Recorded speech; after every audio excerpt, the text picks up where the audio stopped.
సమర్థ సద్గురు సాయినాథ్ మహారాజ్కి జై. మన జర్నీ విత్ సాయి ఛానల్కి స్వాగతం, సుస్వాగతం. మన సాయి భక్తులందరికీ నమస్తే అండి. అందరూ ఎలా ఉన్నారు ఫ్రెండ్స్? ఏం చేస్తున్నారండి? ఈరోజు వీడియోలోకి వెళ్లే ముందు బాబాగారి ఆశీస్సులు మీ అందరికీ దొరకాలని మనస్ఫూర్తిగా కోరుకుంటున్నాను. ఇంకా ఈరోజు బాబా ఏమంటున్నారు అనంటే, బిడ్డ, నీ తోడబుట్టిన వాళ్లే నిన్ను మోసం చేయాలని చూస్తున్నారు. వాళ్ళ పన్నాగం ఏంటో, వాళ్ళు ఎలా నీ దగ్గర ఉంటున్నారో అనే విషయాన్ని నువ్వు గ్రహించగలిగితే కనుక నిజంగా నీకే అర్థమవుతుంది. తెలుసుకొని వాళ్ళ పన్నాగాలు తెలుసుకొని నువ్వు కొంచెం జాగ్రత్త పడు తల్లి అని చెప్పి బాబా మనకు తెలియజేస్తున్నారండి. ఎందుకు బాబా ఇలా అంటున్నారు? తోడబుట్టిన వాళ్ళ దగ్గర నుంచి మనకి ఏం సమస్యలు రాబోతున్నాయి, ఎలాంటి సమస్యలు రాబోతున్నాయి అనేది ఈరోజు వీడియోలో తెలుసుకుందాం. ఇంకా వీడియోలోకి వెళ్ళడానికి ముందుగా మన ఛానల్ని ఎవరైతే కనుక కొత్తగా చూస్తున్నారో వాళ్ళు ప్లీజ్ సబ్స్క్రైబ్ చేసుకోండి ఫ్రెండ్స్. మీకు వీడియో నచ్చితే కనుక ఒక చిన్న లైక్ చేసి సపోర్ట్ చేయండి. మీ ఫ్రెండ్స్ అందరికీ కూడా షేర్ చేయండి. మనకు తెలిసిన గురువు గారు ఒక ఆయన ఉన్నారండి. ఈయన ఆ భగవంతుని ఆశీస్సులతో సంపూర్ణ జ్యోతిష్యం అనేది చెప్తున్నారనమాట. ఆయన కాంటాక్ట్ నెంబరు 9347293375 అండి. ఈయన నిజంగా అండి ఏదైనా ఒక సమస్య మీద పూజ చేస్తే నిజంగా ఆ పూజ ఫలించి ఎంతోమంది బాగుపడిన వాళ్ళు ఉన్నారనమాట. అందువల్ల నమ్మకంతో ఈ గురువు గారికి ఒక్కసారి కాల్ చేయండి. మీ సమస్య ఎటువంటిదైనా సరే స్వామివారు చేసే పూజ ద్వారా ఆ పరిష్కారం అనేది కొద్ది రోజుల్లోనే దొరుకుతుందండి. అంతేకాకుండా ప్రేమ, పెళ్లి, సంతానం, వ్యాపారం, విద్య, ఉద్యోగం, కోర్టు, భూమి, అన్నదమ్ముల సమస్యలు, నమ్మిన వ్యక్తి మోసం చేయడం, స్త్రీ పురుష వశీకరణ, ఇలాంటి సమస్యలకి పరిష్కారాలు చూపిస్తున్నారండి. ఒక్కసారి ఆయన్ని కాంటాక్ట్ అయ్యి చూడండి ఫ్రెండ్స్. ఇంకా ఈరోజు వీడియోలోకి వెళదామండి. సాధారణంగా అండి మనందరికీ తెలుసు, ఇప్పుడున్న జనరేషన్లో అండి నిజంగా అయిన వాళ్ళు లేరు, బయట వాళ్ళు లేరు, ఫ్రెండ్స్ లేరు. ఎవరైనా సరే డబ్బు గురించి, డబ్బు కోసం ఎలాంటి వాళ్ళ మధ్య అయినా సరే సమస్యలు అనేవి వస్తూనే ఉన్నాయండి. అలాంటి డబ్బు కోసం ఎంతటి ఘోరాలైనా సరే చేస్తూనే ఉన్నారండి. అందువల్ల మనందరము కూడా చాలా జాగ్రత్తగా ఉండడం అనేది మంచిది.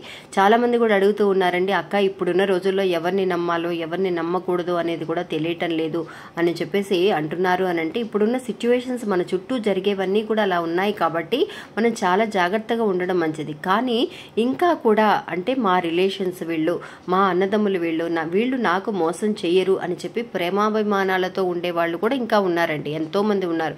మోసం చేసేవాళ్ళు ఎలా అయితే ఉన్నారో అలాగే మంచితనం, ప్రేమ, నిజంగా నా తమ్ముడు, మా అన్నయ్య, మా అమ్మ, మా నాన్నగారు వాళ్ళు నాకు అసలు ఎలాంటి ద్రోహం చేయరని, అంటే వాళ్ళు ద్రోహం చేయాలని కాదండి, ఆ సిచ్యువేషన్ వాళ్ళని అలా చేయిస్తుందనమాట. అంటే ఎవరి పక్కన న్యాయం చెప్పాలో తెలియదు.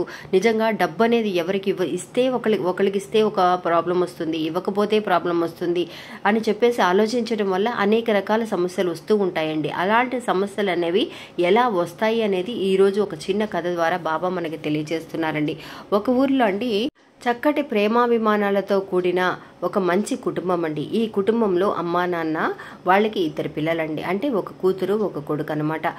వీళ్ళు నిజంగా అండి చాలా వరకు కూడా చాలా పెద్ద ధనవంతులు అని చెప్పలేము, కష్టపడి పైకి వచ్చిన ఫ్యామిలీ అనమాట.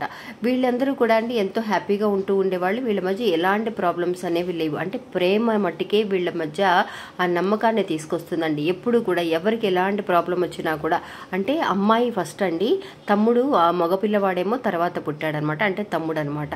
వీళ్ళు అమ్మా నాన్న కూడా ఇద్దరిని ఒకేలాగా చూస్తారండి. అంటే కొడుకు ఎక్కువనో లేదంటే కూతురు ఎక్కువనో అలా కాకుండా నిజంగా ఇద్దరికి సపోర్ట్ చేస్తూ వాళ్ళు ఏమైతే చదువుకోవాలని అనుకుంటున్నారో అలా చదివించడం, వాళ్ళకి ఏది కావాలంటే అది వాళ్ళ వల్ల అయినంత వరకు సహాయం చేయడం అలా చేస్తూ ఉన్నారనమాట. ఫస్ట్ అమ్మాయి కాబట్టి అమ్మాయికి మ్యారేజ్ చేసేసారండి. వాళ్ళ దగ్గర ఏదైతే కనుక సాయి శక్తిలా ఎలా అయితే మంచిగా చేయగలమో అలా పెళ్లి చేశారు. ఒక అతని చేతిలో పెట్టేశారనమాట అమ్మాయిని. ఆ తర్వాత అమ్మాయి ఇంకా అత్తగారింటికి వెళ్ళిపోయింది. ఆ తర్వాత ఇంకా కొడుకు మట్టుకే ఉన్నాడు వీళ్ళ దగ్గర. ఈ కొడుకు కూడా అండి వాళ్ళ అమ్మా నాన్నని కూతురు లేని లోటు కానీ, అంటే చక్కగా ఇంట్లో పనితో సహా అన్ని సహాయం చేస్తాడండి వాళ్ళ అమ్మా నాన్నకి. ఇల్లు ఊడ్చే దగ్గర నుంచి చక్కగా అన్ని కొట్టికి వెళ్ళి కూరగాయలు తీసుకురావడం, వంట చేసేటప్పుడు కూడా అమ్మ ఏం చేయాలని, వాళ్ళ అమ్మ అంటే అంత ప్రాణం అండి అబ్బాయికి. అలాగా ఈ అబ్బాయిని ఒకరోజు మ్యారేజ్ చేసుకోమని అడుగుతారనమాట. మ్యారేజ్ చేసుకోమన్నప్పుడు, అమ్మ నాకు ఇప్పుడే మ్యారేజ్ ఎందుకమ్మా, అక్కకి పెళ్ళయి ఇంకా సంవత్సరం కూడా కాలేదు, నాకు కొంత టైం ఇవ్వండి, నాకు ఒక ఉద్యోగం రానివ్వండి అని చెప్పేసి అతను అనుకుంటాడనమాట. అలాగే ఆగుతారు. 1 సంవత్సరం అవుతుంది, 2 ఏళ్ళు అవుతుంది. అతను ఉద్యోగం కూడా సంపాదించుకుంటాడండి. ఇంకా ఆ ఉద్యోగం వచ్చిన తర్వాత ఇంకా ఆ పిల్లవాడిని చూడడానికి, అదే పిల్లవాడు అమ్మాయిని చూడడానికి వెళ్దామని చెప్పేసి వీళ్ళ ముగ్గురు వాళ్ళ అక్కతో కూడా కలిపి వెళ్తారనమాట. అక్కడ వాళ్ళు చూసిన తర్వాత అమ్మాయి బాగా నచ్చుతుందండి. నచ్చిన తర్వాత వాళ్ళు అడిగిన ప్రశ్న ఏంటి అంటే, మీకు సొంత ఇల్లు ఉందా అని అడుగుతారనమాట. అడిగేసరికి వీళ్ళకి సొంత ఇల్లు అయితే లేదు.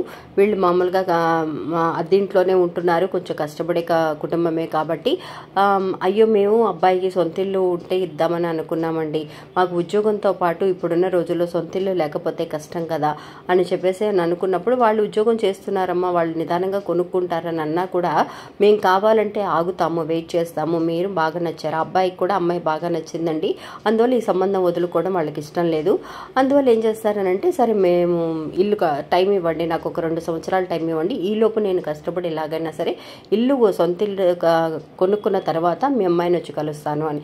సరేనా, వాళ్ళు కూడా 2 సంవత్సరాలు ఆగుతారనమాట. ఈలోపు అతను ఎలాగైనా సరే ఇల్లు కొనుక్కోవాలని ఆలోచన అనేది చాలా స్ట్రాంగ్గా అతను నిర్ణయించుకుంటాడండి. ఎలాగైనా సరే ఆఫీస్లో వచ్చేసి లోన్ వేసుకొని అయినా సరే ఒక చోటును కొనేస్తాడు. ఇంకా ఆ తర్వాత కొన్ని రోజుల తర్వాత ఆ ఇల్లు కట్టడానికి కూడా స్టార్ట్ చేస్తాడండి. స్టార్ట్ చేసినప్పుడు అతనికి కొంత డబ్బు అనేది అవసరం అవుతుంది. అంటే ఈ మధ్యలో ఆగిపోతుంది, అతను లోన్ వేసిన డబ్బు అనేది సరిపోక ఇంకాస్త డబ్బు అనేది అతనికి అవసరం అవుతుంది. అప్పుడు ఏం చేయాలో తెలియక వాళ్ళ అమ్మా నాన్న దగ్గర చెప్పినప్పుడు వాళ్ళ అమ్మా నాన్న కూడా వాళ్ళ దగ్గర ఉన్న నగలు కూడా ఇస్తారండి. అవి సరిపోవన్నమాట. సరిపోనప్పుడు అప్పుడు వాళ్ళ అక్క సడన్గా ఇంటికి వస్తుందన్నమాట. వచ్చినప్పుడు ఏంట్రా ఏం మాట్లాడుకుంటున్నారు, ఏంటి ఏమైంది నాకు కూడా చెప్పండి అని అంటే అప్పుడు అమ్మాయితో చెప్తారనమాట. చెప్పినప్పుడు అమ్మాయి ఇలాగా తమ్ముడు ఇల్లు కట్టుకోవాలనుకుంటున్నాడు, అదే 2 సంవత్సరాలు టైం ఇచ్చారు కదా తమ్ముడికి పెళ్లి చేయడానికి, ఇంకా ఇల్లు కట్టుకోవడానికి అతనికి డబ్బులు సరిపోలేదు, ఏం చేయాలని ఆలోచిస్తూ ఉన్నాము అని అన్నప్పుడు తను అంటుందండి, అయ్యో అమ్మ నాతో చెప్పుండొచ్చు కదా, నాకు మీరు ఇచ్చిన నగలు అనేవి నా దగ్గర ఉన్నాయి, ఇంకా ఆ నగలు నేను తమ్ముడికి ఇస్తాను, ఇది ఆ తర్వాత ఇల్లు కట్టిన తర్వాత తమ్ముడు తర్వాత నిదానంగా నాకు ఇచ్చినా ఏం ప్రాబ్లం లేదు కదా, ఇందులో ఆలోచించాల్సింది ఏముంది, వాడికి లైఫ్ అనేది ముందుకు వెళ్ళాలి కదా అని చెప్పేసి తను ఒక మంచి మనసుతో తన తమ్ముడికి తన దగ్గర వాళ్ళ అమ్మగారు పెట్టిన నగలని వాళ్ళ తమ్ముడికి ఇస్తుందండి. ఇచ్చినప్పుడు ఆ తమ్ముడు కూడా ఆ నగలని అమ్మేసో లేదంటే తాకట్టు పెట్టో మరి ఎలాగైతే సరే ఆ ఇల్లు స్టార్ట్ చేసేసాడు. మరి ఇలాగ కొన్నాళ్ళు పోయిందండి, 4 ఏళ్ళు అయిపోయింది, 5 ఏళ్ళు అయిపోయింది. ఇంకా తమ్ముడు దగ్గరికి వెళ్ళి అడగడానికి తనకి భయం. ఇంకా సరే ఇచ్చాము కదా మళ్ళీ అడగాలంటే ఏమన్నా అనుకుంటాడేమో, ఏమన్నా మళ్ళీ మనస్పర్ధలు వస్తాయి, ఏమన్నా భయపడుతూ అడగడం ఆలోచిస్తుంది అనమాట. కనీసం మరి వాళ్ళ తమ్ముడైనా ఇచ్చే ఆలోచన ఉంటే అయ్యో అక్క ఇచ్చింది ఎన్ని సంవత్సరాలు అయిపోయిందే మళ్ళీ వెళ్ళి తిరిగి ఇవ్వాలన్న ఆలోచన అనేది అతనికి రాలేదనమాట. సరే అని చెప్పి తినే వెళ్ళి అడుగుతుంది. సరే అడిగిన తర్వాత తమ్ముడి దగ్గరికి వెళ్ళి అడిగితే నాన్న ఇలాగ ఇల్లు కట్టుకునేటప్పుడు నేను ఇచ్చాను కదరా నీకు ఆ బంగారం అనేది నాకు మళ్ళీ విడిపించిస్తావా, మా ఆయన అడుగుతున్నారు, మా ఆయనకి తెలిసిపోయింది ఇలాగ ఇచ్చానని అని అన్నప్పుడు బంగారమే కదా ఇస్తాలే, ఆ బంగారం అమ్మా నాన్న వాళ్ళు పెట్టిందే కదా నీకు, మళ్ళీ వచ్చేసి నన్ను అడుగుతావు ఎందుకు, ఇప్పుడు నేనేదో కష్టంలో ఉన్నానని ఇచ్చావు, ఇప్పుడు సడన్గా అడిగితే నా దగ్గర నుంచి ఎక్కడి నుంచి వస్తాయి, ఆ బంగారం అంతా నువ్వు ఆ బంగారం గురించి మర్చిపో అని చెప్పేసి అతనికి అతను లేవని చెప్పేస్తాడు. అంటే మళ్ళీ ఇచ్చే ఆలోచనే లేదన్నట్టుగా మాట్లాడేస్తాడనమాట. ఇంకా ఆ తమ్ముడు అట్లా రియాక్ట్ అయ్యేసరికి అతను అలా మాట్లాడేసరికి తిని ఏమీ మాట్లాడలేకపోయిందండి, చాలా షాక్ అయిపోయిందనమాట. అరే అతనికి ఒక కష్టం అనగానే మనం ముందుకు వచ్చామే, నేను ఎవరి గురించి ఆలోచించలేదు, మా అత్తమామల గురించో హస్బెండ్ గురించో ఏమంటారని నేను ఆలోచించలేదు, ఇచ్చానని చెప్పేసి ఒక మంచి మనసుతో తను వెళ్ళి ఇవ్వడం అనేది తప్ప, లేదంటే కనుక ఇవ్వకుండా ఉండడం అనేది కరెక్టా అని నాకు అర్థం కావట్లేదు అని చెప్పేసి తను కూర్చొని బాధపడుతూ ఉంటుందండి. ఇది నిజంగా ఇప్పుడున్న రోజుల్లో నిజంగా ఎంతోమంది ఇళ్లలో జరుగుతూ ఉందండి. అందువల్ల మనందరము కూడా చాలా వరకు కూడా వాళ్ళ ప్రాబ్లమ్స్ వాళ్ళ ఫ్యామిలీ అని చెప్పేసి మనం వాళ్ళ గురించి కూడా ఆలోచించాలండి. మన గురించి మనం మటుకే మనకి ఇల్లు కట్టుకోవడం ఎంత ముఖ్యమో తనకి ఆ బంగారం విడిపించి ఇవ్వడం కూడా ముఖ్యమే. కాబట్టి అలా కనుక ఆలోచించగలిగితే ప్రాబ్లమ్స్ అనేవి రావన్నమాట. కానీ ఎవరికైనా సరే ఒక హెల్ప్ చేసే ముందు లేదంటే కనుక ఒక విషయాన్ని మాట్లాడే ముందు ఒక మాట ఇచ్చే ముందు మనం ఆలోచించడం అనేది చాలా ముఖ్యం. అది కూడా అయిన వాళ్ళ మధ్య గొడవలు వచ్చాయి అని అంటే కనుక మన జీవితాంతం అలా మాట్లాడకుండా ఉండలేమండి. అందువల్ల 1కి 2 సార్లు ఆలోచించి మనం చేయగలిగితేనే నేను చేస్తానని అనాలి. లేదంటే కనుక తీసుకున్న తర్వాత మళ్ళీ వచ్చేసి నువ్వు ఇందుకే ఇచ్చావు కదా, మళ్ళీ నేను తిరిగి ఇవ్వలేనని వాళ్ళని మోసం చేసే కంటే మనం 1కి 2 సార్లు ఆలోచించుకొని నేను ఉంటే ఇస్తానని చెప్పాలి, లేదంటే లేదని చెప్పాలి. అలా జాగ్రత్తగా ఉండు తల్లి, అనేక రకాల ప్రాబ్లమ్స్ అనేవి వస్తూ ఉంటాయి అని చెప్పేసి బాబా మనకి తెలియజేస్తున్నారనమాట. ఇది అక్షరాల నిజమండి. ఇలాంటి ప్రాబ్లమ్స్ ఎంతమంది ఫేస్ చేస్తున్నారు అనేది నాకు కమెంట్స్లో కూడా తెలియజేయండి. ఇంకా ఇది అండి ఈరోజు మన వీడియో. ఈ వీడియో కూడా మీ అందరికీ ఎంతో ఉపయోగపడుతుందని అనుకుంటున్నాను. నచ్చితే కనుక ఒక చిన్న లైక్ చేసి హెల్ప్ చేయండి.